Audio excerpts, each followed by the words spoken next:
Cockroach Janata party ఆధ్వర్యంలో ఢిల్లీలోని జంతర్ మంతర్ వద్ద యువత నిర్వహించిన పోరాట విజయం నీట్ పరీక్ష కోసం చనిపోయిన 93 మంది విద్యార్థులకు అంకితమిస్తున్నామని జైభీంరావు భారత్ పార్టీ రాష్ట్ర వర్కింగ్ ప్రెసిడెంట్ జగ్గారపు మల్లికార్జున వెల్లడించారు. సోమవారం పార్టీ కార్యాలయంలో నిర్వహించిన పాత్రికేయుల సమావేశంలో మల్లికార్జున మాట్లాడుతూ కాక్రోచ్ జనతా పార్టీ సీజేపీ ఆధ్వర్యంలో ఢిల్లీలో జంతర్ మంతర్ వద్ద యువత నిర్వహించిన పోరాటం అందరికీ స్ఫూర్తిగా నిలిచిందని, యువత తలుచుకుంటే దేశంలో రాష్ట్రాలలో ఏం జరుగుతుందో అందరికీ తెలిసిందన్నారు. ఢిల్లీలో విద్యార్థులు నిర్వహించిన నిరసన కార్యక్రమానికి జైభీంరావు భారత్ పార్టీ అధ్యక్షులు జడ శ్రావణ్ కుమార్ మద్దతు తెలియజేయడం జరిగిందని, ఆంధ్రప్రదేశ్ రాష్ట్రం నుండి ఇంతమంది రాజకీయ నాయకులు ఉన్నా సరే ఏ ఒక్కరికి కూడా ఢిల్లీ వెళ్లి తన మద్దతును తెలియజేసే ఖాళీ లేకపోవడం ఆంధ్రప్రదేశ్ యువత గమనిస్తుందన్నారు. రాహుల్ గాంధీ, సోనం వాంగ్చుక్, ప్రకాష్ రాజ్, చంద్రశేఖర్ ఆజాద్ అందరికీ కూడా పార్టీ తరపున ప్రత్యేక ధన్యవాదాలు తెలియజేస్తున్నామని అన్నారు. కేంద్ర విద్యాశాఖ నిర్వహిస్తున్న 30 రకాల కేంద్ర పరీక్షల నిర్వహణలో 25 రకాల పరీక్షలను ఎన్టీఏ నేషనల్ టెస్టింగ్ ఏజెన్సీ నిర్వహిస్తుందన్నారు. కేంద్ర విద్యాశాఖ మంత్రి ఆధ్వర్యంలో 2019 నుండి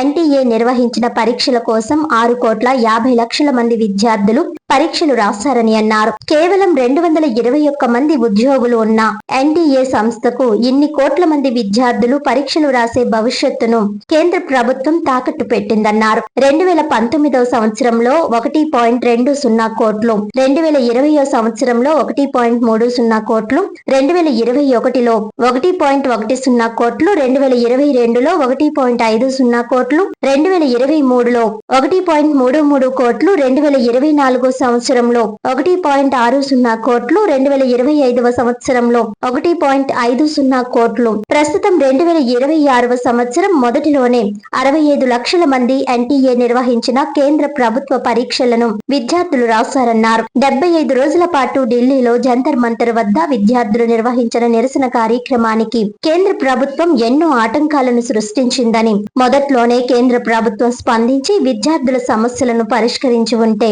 ఇన్ని అనర్థాలు జరిగి ఉండేవి కాదన్నారు. చదువు కష్టం పవన్ కళ్యాణ్ కి తెలియదని, కేవలం ఎన్నికల ఎఫిడవిట్ లో 1984లో 10వ తరగతి చదివిన పవన్ కళ్యాణ్ నీట్ పరీక్షలపై ఎలా స్పందిస్తారని అన్నారు. ఎంపీ ఉదయ్ శ్రీనివాస్ 2003లో కేవలం ఇంటర్మీడియట్ చదివి బీటెక్ చదివానని చెప్పుకుంటున్న ఎంపీ విద్యార్థుల నిరసన కోసం ఇప్పటి వరకు స్పందించలేదన్నారు. రీ ఎగ్జామ్ పెట్టాం కదా అని చేతులు దులుపుకుంటున్న కేంద్ర ప్రభుత్వానికి రీ ఎలక్షన్స్ పెట్టే సత్తా ఉందా అని ప్రశ్నించారు. ఢిల్లీ జంతర్ మంతర్ వద్ద జరిగిన నిరసన కార్యక్రమం ఆంధ్ర రాష్ట్ర యువత అంతా గమనించారని, త్వరలో అదే ఉద్యమం ఆంధ్ర, తెలంగాణ రాష్ట్రాల్లో కూడా జరిగే అవకాశం ఉందన్నారు. యువతతో పెట్టుకుంటే ఏం జరుగుతుందో ఆంధ్ర రాష్ట్ర ముఖ్యమంత్రి నారా చంద్రబాబు నాయుడు, ఉప ముఖ్యమంత్రి పవన్ కళ్యాణ్, విద్యాశాఖ మంత్రి లోకేష్ లు తెలుసుకోవాలని అన్నారు. మేము ముందుకు రావడానికి ముఖ్య కారణం మనం అందరం చూసాం. భారతదేశ వ్యాప్తంగా ఢిల్లీ నడి ఒడ్డున యువత ఏ విధంగా ఉద్యమాలు చేసి ఒక కేంద్ర మంత్రిని రాజీనామా చేసే విధంగా వీళ్ళందరూ చేసిన పోరాటాన్ని మనం కూడా ఆ పార్టీ తరఫున అభినందించాలి అనే ఉద్దేశంతో ఈరోజు మీడియా సమావేశం ఏర్పాటు చేయడం జరిగింది. ముఖ్యంగా 2 అంశాలు. ఈరోజు యువత తలుచుకుంటే రాష్ట్రంలోనూ దేశంలోనూ ఏ విధంగా ఎవరినైనా గద్దె దించగలం అన్న అంశం మీద, అదేవిధంగా దేశం ప్రపంచం కూడా చూసేటట్టుగా ఒక మంచి ఉద్యమం జరిగితే మన రాష్ట్రంలో ఉన్న దేశంలో ఉన్న నాయకులందరూ గొంతులు మోగపోయాయా, ఈ 2 అంశాల మీద నేను ఈరోజు మీడియా సమావేశం ఏర్పాటు చేయడం జరిగింది. ముందుగా ఈ నీట్ ఎగ్జామ్ ఏదైతే ఉందో ఆ ఎగ్జామ్ సంబంధించి గడిచిన 6 సంవత్సరాలు రికార్డ్స్ తీసుకుంటే సుమారు 93 మంది పిల్లలు చనిపోవడం జరిగింది. ఈరోజు ఈ 2026 సంవత్సరంలో పిల్లలందరూ ఎవరైతే ఉన్నారో వీళ్ళందరూ కష్టపడి ఉద్యమాల ద్వారా సాధించిన ఈ విజయాన్ని ఆ చనిపోయిన 93 మందికి అంకితం చేస్తా ఉన్నాం. ఒక ఎమ్మెల్యే, బీజేపీ ఎమ్మెల్యే అంటాడు, ఎవరైతే రోడ్లు ఎక్కారో పిల్లలందరినీ కూడా వాళ్ళ హిస్టరీలు బయటకు తీస్తాం, రోడ్డు మీదకి లాగేస్తాం, జైల్లో వేస్తాం, అసలు బెయిలే లేకుండా సంవత్సరం పాటు లోపల పెడతామని పనికిమాలిన స్టేట్మెంట్ ఇస్తే పిల్లలు ఏమైపోతారు? అరే ఒక వ్యక్తి 5వ తరగతి నుండి 10వ తరగతి నుండి ఇంటర్మీడియట్ తర్వాత ఒక నీట్ ఎగ్జామ్ రాయాలి అంటే ఒక 5-10 సంవత్సరాలు కష్టపడి నిద్రలు మాని తిండి మాని ఎంతో కష్టపడి చదివి ఆ ఒక్క ఎగ్జామ్ రాస్తాడే. ఆ ఎగ్జామ్ ఎక్కడో లీక్ అయిందని చెప్పి ఆ ఎగ్జామ్ పేపర్ క్యాన్సిల్ చేసేస్తే ఆ స్టూడెంట్ ఆ 17-18 సంవత్సరాల చిన్న పిల్లవాడి పరిస్థితి ఏంటి అని కామన్ సెన్స్ లేకుండా వీళ్ళు మాట్లాడుతూ ఉంటే ఏమైపోతుంది ప్రపంచం, దేశం ఏమైపోతాం? ప్రశ్నిస్తే దాడులు చేస్తారా? ఇప్పుడు దీని మీద మాట్లాడండి. మన నాయకుల కోసం కూడా తప్పనిసరిగా మనం మాట్లాడదాం. అంటే ఒక వ్యక్తి మీకు అందరికీ కూడా తెలుసు, ఒక ఇంట్లో మన పిల్లవాడు ఒకరు చదువుకుంటూ ఉంటే రాత్రులు పగలు వాడు ఫ్యూచర్ కోసం కష్టపడతా ఉంటే ఆ తల్లిదండ్రులు ఎంత సఫర్ అవుతారు, ఎన్ని కోల్పోతారు, ఎన్ని ఆనందాలు కోల్పోతారు. ఇంత కష్టపడి చదివితే ఎక్కడో పేపర్ లీక్ అయిందంటే ఆ చిన్న హృదయం సడన్ గా హార్ట్ అటాక్ తోట మరొకలాగా చనిపోతే ఆ పిల్లల పరిస్థితి ఏంటి, ఆ కుటుంబ పరిస్థితి ఏంటి అని ఒక్కడైనా ఆలోచిస్తా ఉన్నాడా?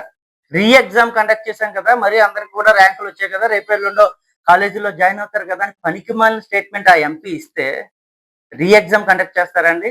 ఇన్ని కోట్ల మంది, ఇన్ని లక్షల మంది రాసిన పిల్లలది పేపర్ లీక్ అయిందని అది క్యాన్సిల్ చేసి రీ ఎగ్జామ్ పెడితే ఎవరో ఒక స్టూడెంట్ కి మంచి ర్యాంక్ ఒకటి వస్తుంది.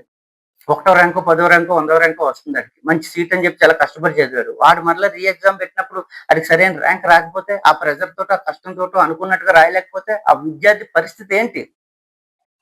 చదువుకుంటే కష్టపడి ఎగ్జామ్స్ రాస్తే ఈ పనికిమాలిన వెధవలందరికీ కూడా ఆ కష్టం అంటే ఏంటో తెలుస్తుంది.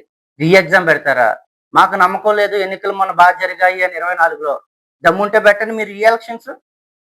మీకు అన్ని లక్షల మెజారిటీ వస్తుందో మేము కూడా చూస్తాం, ఇన్ని సీట్లు వస్తాయి మేము కూడా చూస్తాం. దమ్ముంటే పెట్టండి, మీరు రీ ఎలక్షన్స్ పెట్టండి. పనికిమాలిన స్టేట్మెంట్లు ఇవ్వమంటే పిల్లల కోసం మాత్రమే ఇస్తారా మీరు? తప్పనిసరిగా దేశం చూసింది, యువత చూసింది. యువతను ఎలక్షన్స్ కోసం మాత్రం వాడుకొని ఈ రోజు వాళ్ళకి సమస్య వచ్చిందంటే వదిలేస్తారా మీరు? సో తప్పనిసరిగా యువత ఎప్పుడు ఎక్కడ ఎలా రియాక్ట్ అవ్వాలో అయ్యారో చూశారు. కాబట్టి ఎవ్వరు కూడా తప్పించుకోలేరు యువత నుండి. వచ్చే ఎన్నికల్లో వాళ్ళ సత్తా ఏంటో తప్పనిసరిగా చూపిస్తారు. అప్పటి వరకు కూడా మీరు ఇలాగే మాట్లాడండి. పిల్లలు రోడ్లు ఎక్కి ఉద్యమాలు చేస్తారు, మీ ఉద్యోగాలు కూడా పోతాయి.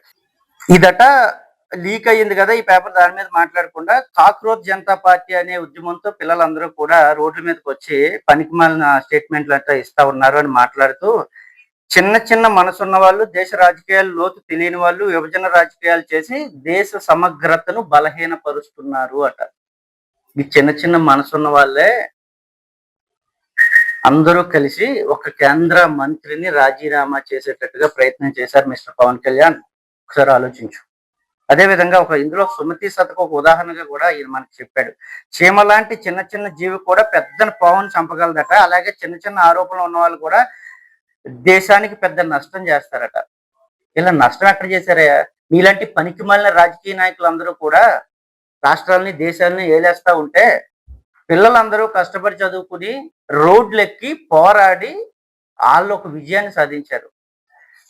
ఇంకా ఫర్దర్ గా రకరకాల మీ బొక్కలన్నీ కూడా బయటకు వస్తాయేమో అని చెప్పి మీరందరూ రాజీనామా చేసి మీ మంత్రిని పక్కకు తోసేశారు తప్ప త్వరలో మీ వరకు కూడా వస్తాయి. రాష్ట్రాల్లో కూడా అనేక సమస్యలు ఉన్నాయి. అలాంటి వాళ్ళందరూ కూడా మాట్లాడతాం. తప్పనిసరిగా మిమ్మల్ని కూడా బయటకు తీస్తాం. 10వ తరగతి చదివి కబుర్లు మాత్రం చెప్పమంటే మాత్రం పెంట కబుర్లు మాత్రం మీరు 100 చెప్తారు. రెండోది, అత్యంత ముఖ్యమైన వ్యక్తి, తిట్టడానికి ముందు వచ్చేసే వ్యక్తి మా గ్రేట్ ఎంపీ ఉదయ్ శ్రీనివాస్. ఈయన కుర్రోడే కదా, ఓన్లీ తెగ చదివేసి ఉంటాడు కదా అని చెప్పేసి ఈయన కూడా తీసా అఫిడవిట్. ఇది ఇంకా దరిద్రం. 12వ తరగతి ఇంటర్మీడియట్ చదివాడట 2003వ సంవత్సరంలో. ఈయన మాకు ఎంపీ. బీటెక్ డిస్కంటిన్యూ అని కూడా రాశాడు ఈయన అఫిడవిట్, ఇది ఎలక్షన్ అఫిడవిట్.